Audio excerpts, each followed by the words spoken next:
Good morning, students. In the last part, we studied about the principle by Mendel, which is also known as Mendel's law of inheritance, where we studied the three laws formulated by Mendel. And then followed by, we studied two types of cross, that is test cross and back cross. In this part, we will study the deviation from Mendel's finding. So with the passage of time, number of deviations were observed in the post-Mendelian era that gave additional information on the pattern of inheritance. And these deviations were then described as neo-Mendelism.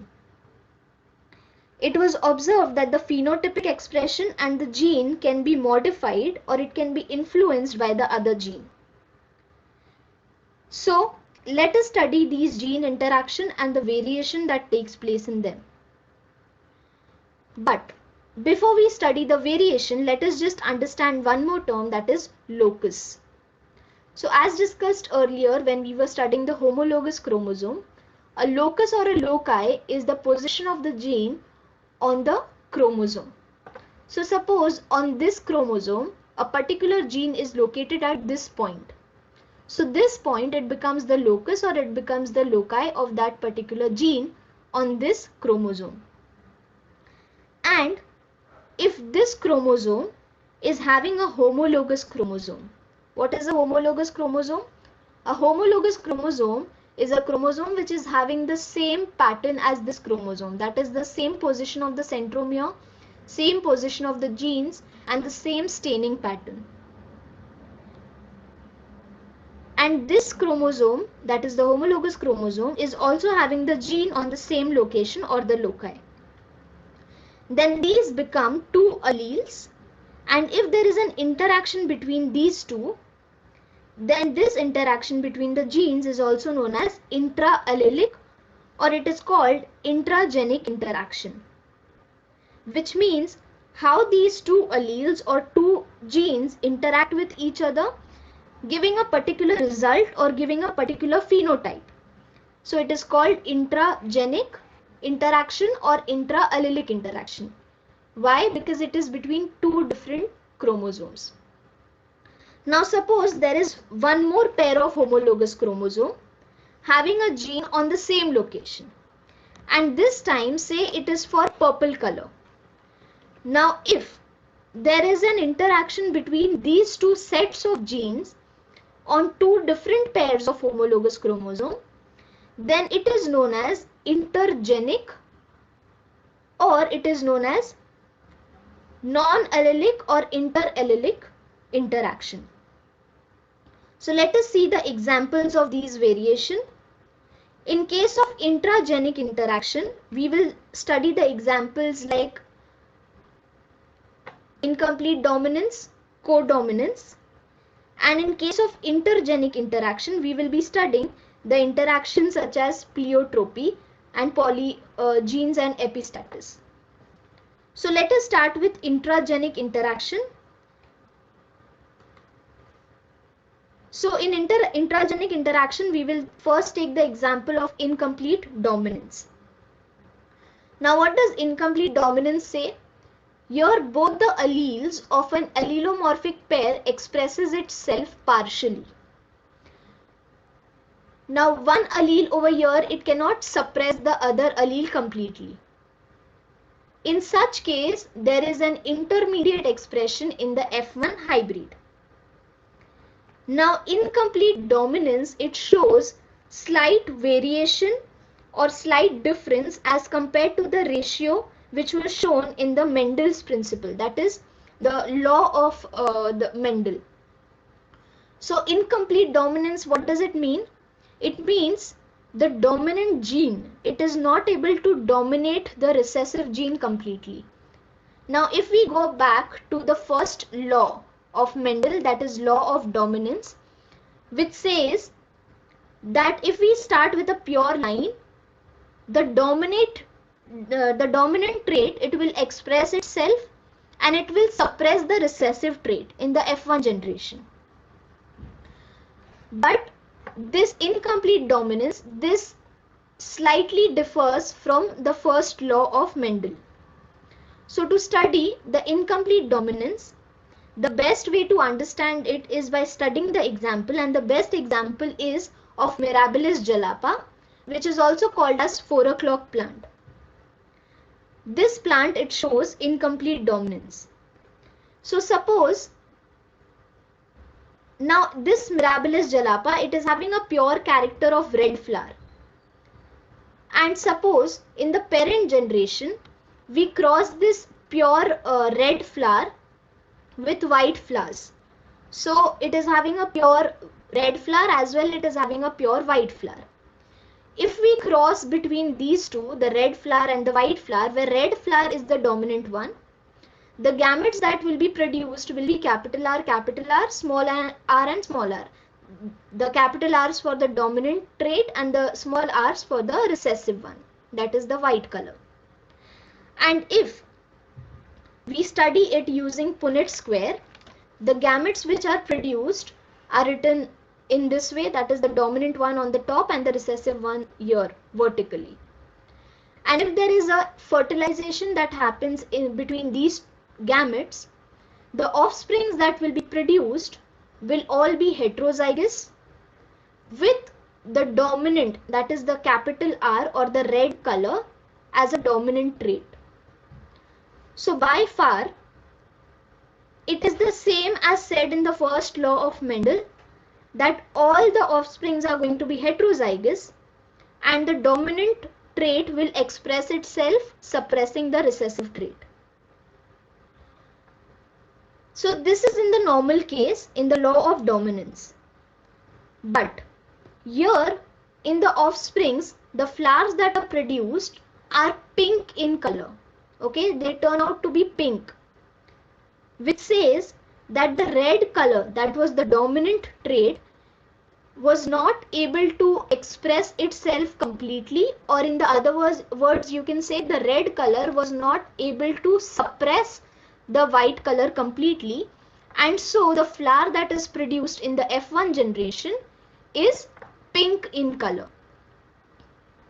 Now if the F1 offsprings, that is these offsprings that are heterozygous and pink in color, are selfed or they are crossed amongst themselves. So these are the two offsprings of F1 generation, and if we perform selfing between these two offsprings, the gametes that will be produced are these, capital R and small r, capital R and small r. And if we study it by using Punnett square for F2 generation, and if we write the gametes in this particular way, what is the result that we get? The offsprings which are produced in the F2 generation are having one homozygous dominant, that is complete red color. Two of them will be heterozygous, that is which is having both the dominant as well as the recessive trait. And one will be homozygous recessive, that is complete white color. So here the phenotypic ratio becomes 1:2:1. 1 red color, 2 pink colors, and again 1 will be white color. And the genotypic ratio also becomes 1:2:1. That is 1 will be homozygous dominant, 2 of them will be heterozygous, and again 1 will be homozygous recessive. So the point to be noted in incomplete dominance is, in F2 generation of incomplete dominance, both phenotypic as well as genotypic ratios are same. So such questions can be asked, and if the question is asked that if both the phenotypic and genotypic ratios are same, which type of inheritance is it? So the inheritance is incomplete dominance. Only in incomplete dominance, both the phenotypic as well as the genotypic ratio are same, that is 1:2:1 in the F2 generation. Now after this, let us study the next type of inheritance, that is codominance. Here both the alleles or the genes of an allelomorphic pair expresses itself equally in F1 hybrid, and such alleles which are able to express itself equally are called as codominant alleles. Now to understand this, let us take the example. Best example to study this is the coat color of the cattle. So if we observe the coat of a cow, we see that in some cows, the coat is in the patch pattern. That means if there is a white cow, it will be having such black patches on it. So we can say the white color is also expressing itself and black color is also expressing itself. So let us understand this better. So if in the parent generation we cross between a black cow, that is a complete black cow, and a complete white cow, and say black color is dominant over here. So capital B starts for the dominant black color and small b stands for the recessive white color. The gametes that will be produced will be these. And if we study this using Punnett square representation, the dominant genes, the dominant gametes are written over here and the recessive gametes are written over here. The offsprings that we get are heterozygous. So by now again it is very similar to the Mendel's first law of dominance, that all will be heterozygous, all the offsprings will be heterozygous, and dominant trait will be expressing itself. But here in codominance what happens is, you can see both the genes expressing itself. The black gene is responsible for formation of black pigment, whereas the white gene is responsible for the formation of white pigment, and that is how it synthesizes white color. So both the dominant as well as recessive genes are expressing itself together at a particular time. So such inheritance is known as codominance, where both the genes are expressing itself together. Now after this, let us take the next type of inheritance, multiple allele or multiple allelism. This says more than two alternative forms of gene in a population occupying the same locus on a chromosome or its homologue is known as multiple allelism or multiple allele. The example, now what does this multiple allele says first? It means when there is more than two allele of a particular gene or a particular phenotype, it is known as multiple allele. By now we were talking about two alleles of a particular gene. Here we will be talking about more than two allele of a gene controlling a particular phenotype. Now let us understand this very clearly. The example that we use to study multiple allele is the ABO blood groups in human beings. Now these are the three types of alleles which is responsible for the blood group. The alleles can be either IA, IB or IO. This controls the blood group in human beings. Now every individuals are going to have two out of these three. So it can be either IA and IA, it can be IA and IO, it can be IB, IB, IB and IO, or it can be IA and IB, or the last one is IO and IO. So these are the various possibilities that can have in an individual. And out of these three, IA and IB are the dominant one, and there is only one recessive, that is IO. Now in the first case, this is known as the homozygous dominant one, because both of them are having IA and IA, which is dominant. So it is known as homozygous dominant one, and the blood group of this particular individual will be considered as A. So we can call it as homozygous dominant with A blood group. The second one, that is IA and IO, are considered to be heterozygous as it is having both the dominant as well as the recessive gene. The third one, but over here also in the second one, the blood group of the person will be considered as A because the dominant one is present, that is IA. In the third case, IB and IB, it is again homozygous dominant because B is the dominant one, and the blood group of the person over here will be considered as blood group B. The fourth case is again heterozygous, where the blood group of the person will be considered as B. In the fifth case, it is known as homozygous dominant. And why is so? Because both the alleles are the dominant one. So the blood group of the person over here will be considered as blood group AB, and it will be homozygous dominant. And the last one, this is going to be homozygous recessive. As both the alleles are of recessive type, so it will be called as homozygous recessive, where the blood group of the person will be considered as O. So there are three types of alleles which are possible: IA, IB and IO. And there is possibilities of blood group, that is A blood group, B blood group, AB blood group or O blood group. So the phenotype becomes 4 because there are 4 types of blood groups which are possible.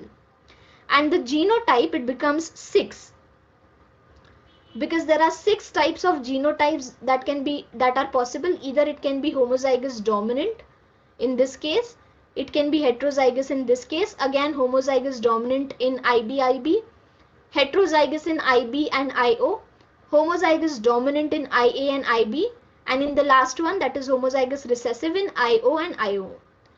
So 6 types of genotype and 4 phenotype, that is AB, AB and O. So this is multiple allele, where more than 2 alternative forms, these are the 2 alternative forms, in a population occupying the same locus on a chromosome or its homologous is known as multiple allelism. And these alleles, the 2 types of alleles, are responsible for one character. Okay, so after this, let us get to the next type of inheritance, the last one, that is pleiotropy. Here, when a single gene controls 2 or more different traits, it is called pleiotropic gene, and the phenomenon is called pleiotropy or pleiotropism. The example that we study over here is of sickle cell anemia. So what happens in pleiotropy?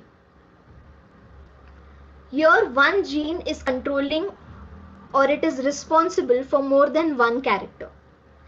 Let us study by studying the example of sickle cell anemia. So in normal human being, the hemoglobin, there are 2 types of polypeptide chain. There are 2 of these alpha polypeptide chain and 2 of these beta polypeptide chain. And in case of sickle cell anemia, in one of the polypeptide chain, that is the beta polypeptide chain. Now there are 2 beta polypeptide chain, out of which in one of the beta polypeptide chain, there is a point mutation that is happening. And so sickle cell anemia, it is considered to be autosomal recessive disorder. And how does this point mutation take place? So in sickle cell anemia, why do we say point mutation? In the 6th amino acid, that is glutamic acid, there is a replacement. So this glutamic acid, it is replaced by valine. So there is mutation that is happening only at one point, and that is how it is called as point mutation. And because of which the hemoglobin, which is having this particular point mutation disorder, it is not able to carry the oxygen as the normal hemoglobin does. So as we know, the role of the hemoglobin is to carry the oxygen to various tissues of your body. So if there is point mutation happening in one of the beta polypeptide chain of hemoglobin, it won't be able to carry oxygen as the normal hemoglobin does. And because the shape of the hemoglobin changes, the shape of the RBC also changes. So a normal RBC, it is this biconcave shape, okay, but a sickle celled RBC, it will be this sickle shaped. So that is how the name is considered as sickle celled anemia. as the shape of the RBC it changes. So here one gene, it is responsible for two things. It is responsible for carrying oxygen as well as it is responsible for the change in the shape of RBC. So in such situation of sickle cell anemia, the person, it will lack physical efficiency. So the physical efficiency of the person, it decreases if the person is suffering from sickle cell anemia. Now here also we have two ways of writing these genes. It can be either HbS, this is the gene for sickle cell anemia, or it can be HbA, this is for normal hemoglobin. And it can, three situations can occur. In the first situation, if the person is having HbA and HbA, this is normal hemoglobin with normal RBC shape. So here this person is considered to be healthy, where the hemoglobin will carry the oxygen normally and the RBC will be biconcave in shape. In the second case, if the person is having HbA and HbS, this is considered to be sickle cell condition. So what happens is, HbA, this is responsible for normal hemoglobin and normal RBC, and HbS is responsible for sickle cell RBC and sickle cell hemoglobin. So here it means that there will be 50% of normal hemoglobin and 50% of defected one. And these person, the people who suffer this kind of situation, they will lack the physical efficiency and they will there will be more of fatigue condition and more tiredness in such people. So the physical efficiency will be less in this case, in the second case. The third case, where both the genes are mutated genes, that is HbS and HbS. So both the genes are mutated genes and both the alleles are going to produce sickle cell RBCs, and such people, they are not able to survive as there is no oxygen being carried and the RBC shape also changes. So such people are not able to survive. So here again, in pleiotropy, a single gene, it controls two or more different traits. So we have taken example of sickle cell anemia, where it controls two different traits of carrying oxygen as well as the shape of the RBC. So this was all about the deviation from Mendel's theory and Mendel's principle. In the next part, we will be studying about chromosomes, the theory of chromosomes, and different aspects that are related to chromosomes.